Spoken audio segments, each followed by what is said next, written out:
So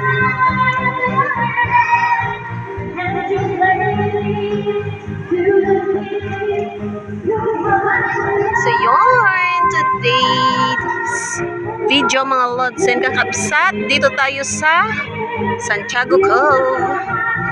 So dito sa tirik na init. Ayan, so enjoy natin ang view.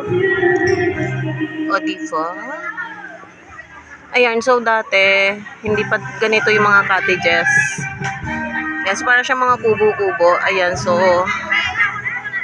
ito ang ating mga ano ngayon. Ayan. O diba?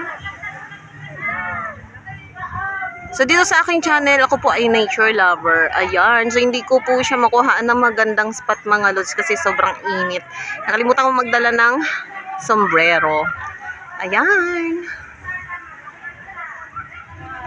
O diba? Ganda ng view. Ayan, so don't forget to like, share, comment, and subscribe for more upcoming videos. Enjoy tayo mga lods and kakabsat. So actually, outing ito ng cluster namin. 3rd place po kami. Ayan. See you in my next vlog mga lods. Bye!